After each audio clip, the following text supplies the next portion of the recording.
കിട്ടിയ ഏറ്റവും വലിയ അനുഗ്രഹം ഈ കുടുംബം. എത്ര നന്ദി പറഞ്ഞാലും എത്ര ജന്മം ജനിച്ചു കൂടെ നിന്നാലും ഇതിന്റെ കടം തീരില്ല.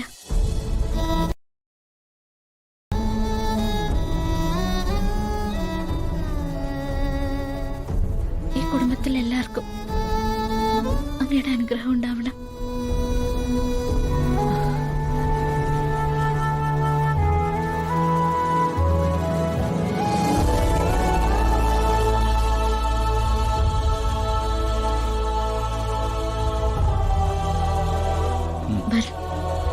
ശരിക്കും നാളെ മുതലാ നമ്മൾ ജീവിക്കാൻ തുടങ്ങുന്നത് അല്ലേ?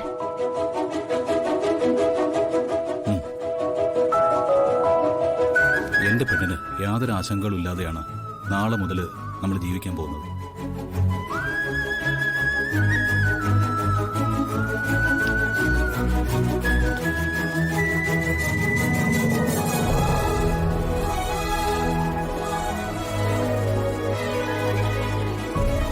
കണ്ടോ അമ്മേ അവരുടെ സന്തോഷം. ഇതിനു വേണ്ടി എത്ര വില കൊടുത്താൽ എന്താ? പ്രിയങ്കയ്ക്ക് കൊടുത്തതിന്റെ 1000 ഇരട്ടി ദൈവം അവന് കൊടുക്കും. അവന്റെ കഠിനാധ്വാനത്തിനുള്ള കൂലിയായിട്ട്.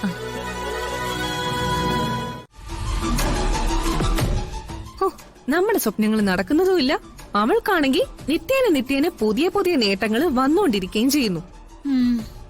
എന്താ പറയാ, അനാഥയാണെന്ന് പറഞ്ഞു നിന്ന സ്ഥലത്തുനിന്ന് ഒറ്റ ചാട്ടം അവള് ഗായിക ശ്യാമയുടെ മോളായിട്ട്. സെലിബ്രിറ്റി സ്റ്റേറ്റസാ. ഇതാണ് എന്റെ മകളെന്ന് അവളെ ചേർത്ത് പിടിച്ച് ശ്യാമ മേഡം പുറം ലോകത്തോട് പറയുന്ന ദിവസം ചെറിയമ്മ നോക്കിക്കോ. അവളെ തേടി ഇന്റർവ്യൂക്കാരുടെ ബഹളമായിരിക്കും.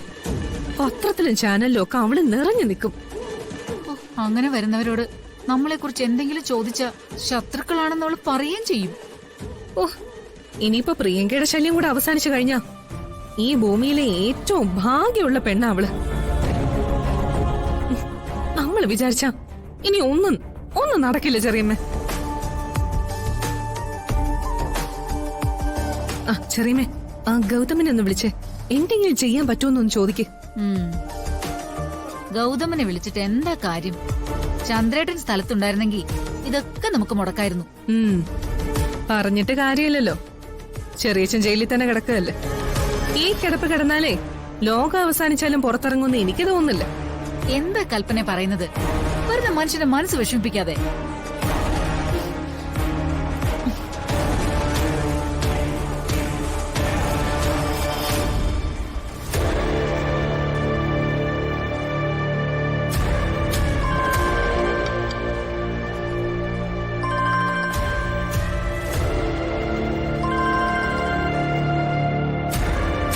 ഹലോ, എന്താ അമ്മേ? നീ ഇതെവിടെ ചെന്ന് കിടക്കാടാ? ഇവിടെ നടക്കുന്ന കാര്യങ്ങൾ എന്തെങ്കിലും നീ അറിയുന്നുണ്ടോ ഗൗതം? ഞാനും കൽപ്പനയും ഇവിടെ നിലയില്ലാ കയറ്റിച്ചാടിയ അവസ്ഥയാ. കുറച്ചു ദിവസങ്ങൾക്കുള്ളിൽ ഞങ്ങൾ രണ്ടുപേരും രാധികയുടെ വേലക്കാരികളാവും. അതും കൂടി കണ്ടാലേ നിനക്ക് സമാധാനം കിട്ടുമെന്നാണോ? അമ്മേ, ഈ പ്രശ്നങ്ങൾക്കൊക്കെ ഉത്തരം തേടി ഞാനൊരു സ്ഥലത്ത് വന്നിരിക്കുക. എവിടെ? ഏതെങ്കിലും ആശ്രമത്തിൽ പോയി തപസിരിക്കാണോ? അതെ, ഈ ആശ്രമത്തിലെ മഠാധിപതി എല്ലാ പ്രശ്നങ്ങൾക്കും പരിഹാരം പറയാൻ കഴിവുള്ള ഒരാളാ. ഞാനൊന്ന് കൊടുക്കാം, അമ്മൊന്ന് സംസാരിക്കേ. എനിക്കേ ഒന്നും സംസാരിക്കാനില്ല. നീയേ കുറെ കള്ളസാമികളെ കൊണ്ട് ഇറക്കാതിരുന്നാ മതി. അയ്യോ, അങ്ങനെ പറയല്ലമ്മേ. അമ്മ അയാളോട് സംസാരിച്ചു കഴിയുമ്പോ അമ്മയ്ക്കത് മനസ്സിലാവും. മോളെ, എനിക്കിപ്പോഴും ആ സുകുമാരിയുടെ കാര്യത്തിൽ സംശയമാണ്. ദേവനാരായണൻ തിരുമേനിയെ പോലുള്ള ഒരാളെ ചതിക്കാൻ മടിയില്ലാത്ത ആളാണ്.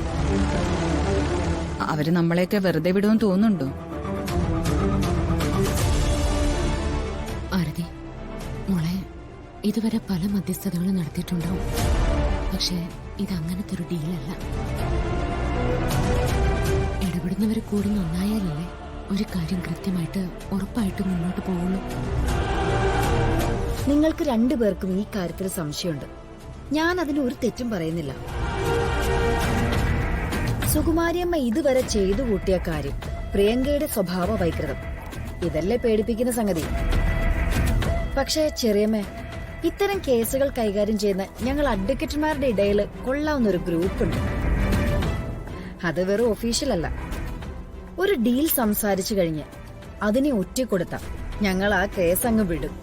പിന്നെ അത് കൈകാര്യം ചെയ്തത് കൈക്കരുത്തുള്ള ചിലരായിരിക്കും. ഒരു പക്ഷേ നിങ്ങളൊക്കെ പോലും പേര് കേട്ടാൽ പേടിക്കുന്ന ചിലർ. അവരോട് കൊല്ലാൻ പറഞ്ഞ കൊല്ലും, തിന്നാൻ പറഞ്ഞ തിന്നും. അത് ശരി. അപ്പൊ നിന്റെ ജോലിയിൽ ഇതൊക്കെ ഉണ്ടോ? തെറ്റ് ചെയ്യുന്നവർ എവിടെ ഇല്ലാത്തത്? സുകുമാരിയമ്മയുടെയും പ്രിയങ്കയുടെയും കാര്യം പൂർണ്ണമായും എനിക്ക് വിട്ടേക്ക്. ഞാനത് കൈകാര്യം ചെയ്തോളാം. സമ്മതിച്ചു.